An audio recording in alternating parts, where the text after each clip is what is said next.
మరో breaking news చూస్తున్నాము. పార్వతీపురం మన్యం జిల్లా కురుపాం గురుకుల పాఠశాలలో డయేరియా కలకలం రేపుతోంది. వాంతులు విరేచనాలతో ముగ్గురు విద్యార్థులు అస్వస్థతకు గురి కావడంతో కురుపాం ఆరోగ్య కేంద్రంలో చికిత్స చేయిస్తున్నారు. గతంలో ఇదే గురుకులంలో పారిశుద్ధ్య లోపంతో కామర్లకు 2 విద్యార్థులు మృతి చెందారు. దాంతో డయేరియా ఎక్కువ అవ్వడంతో విద్యార్థులతో పాటు వారి తల్లిదండ్రుల్లో ఆందోళన నెలకొంది.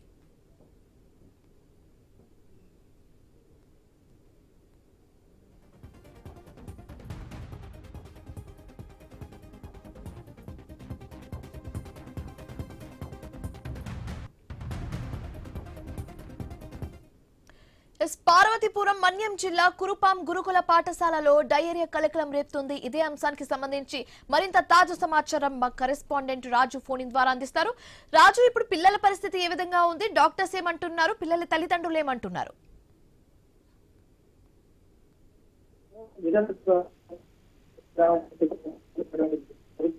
విద్యార్థులైతే ముగ్గురు విద్యార్థులు అస్వస్థకు గురయ్యారు.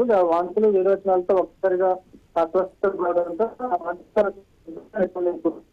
ఆరోగ్య కేంద్రానికి తరలించి చికిత్స అయితే అందిస్తున్న పరిస్థితి. ప్రస్తుతం అయితే వాళ్ళ ఆరోగ్యం నిలకడగా ఉన్నట్టు వైద్యులు తెలియజేస్తున్నారు. ఇటీవల సరిహద్దు ప్రాంతంలో శ్రీకాకుళం జిల్లాలో కూడా డయేరియా ప్రబలంతో ప్రస్తుతం ప్రబల అవకాశాలుగా తెలుస్తుంది. ఈ నేపథ్యంలో అయితే విద్యార్థుల తల్లిదండ్రులు స్థానికులు కూడా ఆందోళన చేస్తున్నారు. ఏదైతే చూసుకుంటే గత నెలల క్రితం ఇదే పాఠశాలలో నీటి కారణంగా విద్యార్థులు పోవడం కూడా జరిగింది. అదే ఇప్పుడు వాంతులు విరోచనాలు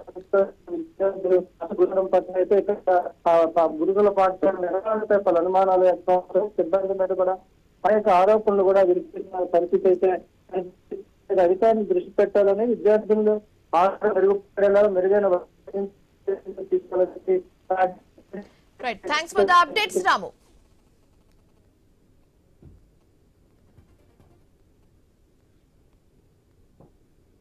మూవింగ్ ఆన్, ఇండ్లు కట్టడంలో మోదీ